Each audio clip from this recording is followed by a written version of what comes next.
RCC camera ಮುಟ್ಟಿಲ್ಲ, ಅದೊಂದು ಮುಟ್ಟವ್ರೆ.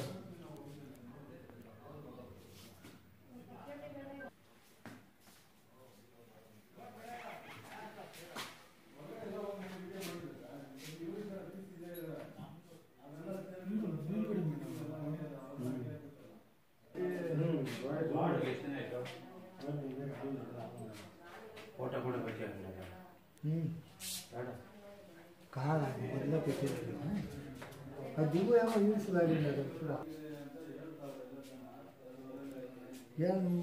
ಇಲ್ಲೇನೋ ಇದು ಮಾಡಿಲ್ಲ ಇನ್ನು ಸುಡಿ ಪೊಲೀಸ್ ತಿಪ್ಪಿಲ್ಲ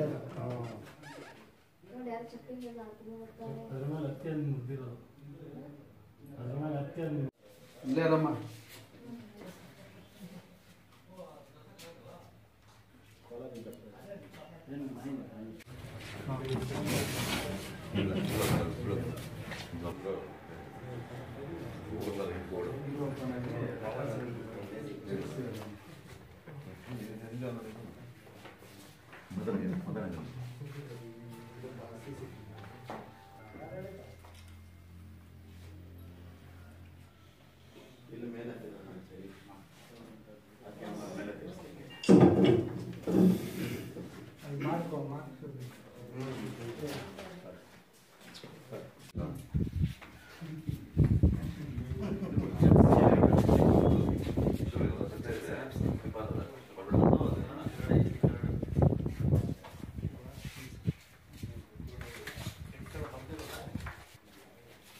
ರೆಕಾರ್ಡ್ಗಳು ನಾವು ಇಲ್ಲೇ ಇಟ್ಟಿರೋ ಸರ್ ಅಲ್ಲ, ಅಲ್ಲಿ ಒಂದು ಸಪ್ರೇಟ್ ರೂಮ್ ಮಾಡಿ ಅಲ್ಲೇ ಇಟ್ಬಿಟ್ಟಿದ್ದಲ್ಲ ಬೀಗ ಹಾಕಿ ಅಲ್ಲಿ ಅದು ಹೊಡೆದ್ಬಿಟ್ಟಿದೆ. ಅದೇನಾಗಿದೆ ಅದು ನೋಡ್ರಿ, ಟೆಂಪರಿ ವಾರ್ಸ್ ಆಗ್ತಾ ಇಲ್ಲ ಇಲ್ಲಿ ಕಾಂಪೌಂಡ್ ಪಕ್ಕದಾಗ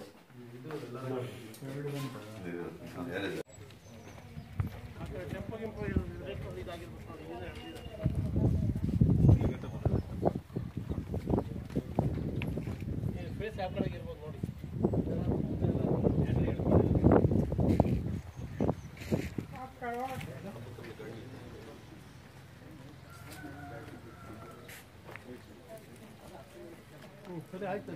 ಮತ್ತೆ ಪ್ರತಿನಿತ್ಯ ರಾಷ್ಟ್ರ ಧ್ವಜಾರೋಹಣ ಮಾಡೋ ಕಾರ್ಯಕ್ರಮ ಮಾಡೋ ಒಂದು ನಿಮಿತ್ತ ಗ್ರಾಮ ಪಂಚಾಯತಿ ನೌಕರರಾದ ಶಶಿಕುಮಾರ್ ಅವರು 9 ಗಂಟೆಗೆ ಕಚೇರಿ ಆವರಣಕ್ಕೆ ಬಂದಾಗ ಅಲ್ಲಿ ಪಂಚಾಯತಿಯ ಕಚೇರಿಯ ಬೀಗಗಳೆಲ್ಲ ತೆಗೆದಿರೋದು ಕಂಡು ಬಂದಿರುತ್ತದೆ. ಆ ನಿಮಿತ್ತ ನಮಗೆ ಮಾಹಿತಿ ನೀಡಿದ ತಕ್ಷಣ ನಾವು ಕೂಡಲೇ ಸ್ಥಳಕ್ಕೆ ಬಂದಾಗ ಅಲ್ಲಿ ಕಂಡು ಬಂದಿರೋದು ನೋಡಿದ್ರೆ ಬಾಗಿಲುಗಳನ್ನು ಪಂಚಾಯತಿ ಬಾಗಿಲುಗಳು ಮತ್ತು ಎಲ್ಲ ಹೊಡೆದಿರೋದು ಕಂಡು ಬಂದಿರೋ ಬಗ್ಗೆ ನಮ್ಮ ಮೇಲಧಿಕಾರಿಗಳಾದಂಥ ಕಾರ್ಯನಿರ್ವಾಹಕ ಅಧಿಕಾರಿಗಳು ತಾಲೂಕು ಪಂಚಾಯತ್ ಶಿಲ್ಘಟ್ಟ ಅವರಿಗೆ ಮಾಹಿತಿ ನೀಡಿ ಇಲ್ಲಿನ ಒಂದೆಲ್ಲವನ್ನು ವಿಡಿಯೋ ಮಾಡಿ ಕಳಿಸ್ಕೊಟ್ಟಿದ ಮೇರೆಗೆ ಸದರಿ ಮಾಹಿತಿಯನ್ನು ಪೊಲೀಸ್ ಇಲಾಖೆಯ ಆರಕ್ಷಕ ನಿರೀಕ್ಷಕರಿಗೆ ಮಾಹಿತಿಯನ್ನು ನೀಡಿ ಅದೇ ರೀತಿ ವೃತ್ತ ನಿರೀಕ್ಷಕರು ಕೂಡ ಮಾಹಿತಿ ಬಾಗಿಲುಗಳನ್ನು ಹೊಡೆದು ಒಳಗಡೆ ದಾಖಲೆಗಳನ್ನು ಚಲ್ಲಾಪಿಲ್ಲಿಯಾಗಿ ಚೆಲ್ಲಿ ಹಾಕಿರುವುದು ಕಂಡು ಬಂದಿದ್ದಾರೆ. ಅದೇ ರೀತಿ ನಮ್ಮ ಸಭಾಂಗಣದಲ್ಲಿರ್ತಕ್ಕಂಥ ಪಂಪು ಮೋಟರ್ಗಳನ್ನು ಸಹ ತೆಗೆದುಕೊಂಡು ಹೋಗಿರ್ತಾರೆ. ಮತ್ತು ಗ್ರಾಮ ಪಂಚಾಯತಿಗೆ ಏನು ನಮ್ಮ ಬ್ಯಾಟ್ರಿಗಳು ಮತ್ತು UPS ಅದು ಹೆವಿ ಬ್ಯಾಟ್ರಿಗಳು ಮತ್ತು UPSಗಳು ಅವನ್ನು ಕೂಡ ತೆಗೆದುಕೊಂಡು ಹೋಗಿರೋದು. ಮತ್ತು ನಮ್ಮ ಕಾರ್ಯದರ್ಶಿ ರೂಮ್ನಲ್ಲಿರ್ತಕ್ಕಂಥ ಹಳೆಯ ದಾಖಲೆಗಳು ಮತ್ತು ಇತ್ತೀಚಿನ ದಾಖಲೆಗಳೆಲ್ಲವನ್ನು ಕೂಡ ಅದು ಆ ಒಂದು ಅಲೆಮರನ್ನು ಹೊಡೆದು ಅಲ್ಲಿನ ದಾಖಲೆಗಳನ್ನು ಕೂಡ ತೆಗೆದುಕೊಂಡು ಹೋಗಿರೋದು ನಾವೆಲ್ಲ ಪರಿಶೀಲನೆಯಲ್ಲಿ ಕಂಡು ಬಂದಿರುತ್ತದೆ. ಅದಕ್ಕೆ ನಾವು ಇವತ್ತು ನಮ್ಮ ಪೊಲೀಸ್ ಇಲಾಖೆ ಸಬ್ ಇನ್ಸ್ಪೆಕ್ಟರ್ ಅವರಿಗೆ, ಶಿಲ್ಘಟ್ಟ ಗ್ರಾಮಾಂತರ ಪೊಲೀಸ್ ಠಾಣೆಯವರಿಗೆ ಇದರ ಪ್ರಕರಣದ ಬಗ್ಗೆ ತನಿಖೆ ಮಾಡಿ ಕೂಡಲೇ ನಮಗೆ ಯಾರು ಇದನ್ನು ಪ್ರಕರಣವನ್ನು ಮಾಡಿದಾರೋ ಅವರಿಗೆ ಹೋಗಿದ್ದಾವೆ ಅಂತ ಅಂದಾಜು ವೆಚ್ಚ ಹೇಳ್ತೀರಾ ಏನಾದರೂ? ಸರ್, ಅದು ನಾವು ತಗೊಂಬಂದಾಗ ಎಲ್ಲ ತಗೊಂಬಂದಿರೋದೆಲ್ಲ ದಾಖಲೆಗಳು ಇದ್ದಾವೆ, ಮೋಟರ್ಗಳು ಎಲ್ಲನೂ ಇದ್ದಾವೆ. ಅದನ್ನು ಸಂಬಂಧಪಟ್ಟ ನಮ್ಮ ಪೊಲೀಸ್ ಇಲಾಖೆ ತನಿಖೆ ಮಾಡಿ ಅದು ಎಷ್ಟು ಹೋಗಿದೆ ವ್ಯಾಲ್ಯೂ ಎಲ್ಲನೂ ಕೂಡ ತನಿಖೆ ಮಾಡಿದಾಗ ಎಲ್ಲ ವ್ಯಾಲ್ಯೂ ಕಂಡುಹಿಡಬೇಕಂತೇಳಿ ನಾವು ಹೇಳ್ತಾ ಇದ್ದೀವಿ. ಒಂದು ಪಂಚಾಯತಿ ದಾಖಲಾತಿಗಳು ಅಂತಂದ್ರೆ ಪೂರ್ತಿ ನಿಮ್ಮ ಗ್ರಾಮ ಪಂಚಾಯತಿ ವ್ಯಾಪ್ತಿಗೆ ಎಷ್ಟು ಹಳ್ಳಿಗಳು ಬರ್ತಾವೋ ಅಷ್ಟು ಹಳ್ಳಿಗಳಿಗೆ ಸಂಬಂಧಪಟ್ಟಿದ್ದು ಮಾತ್ರನೇ ತಾನೇ ದಾಖಲಾತಿಗಳು. ಹೌದೌದು. ಇನ್ನು ಬೇರೆ ವ್ಯಕ್ತಿಗಳು ಯಾರು ಹೊರಗಿನವ್ರು ಬರಕ್ ಸಾಧ್ಯವಿಲ್ಲ.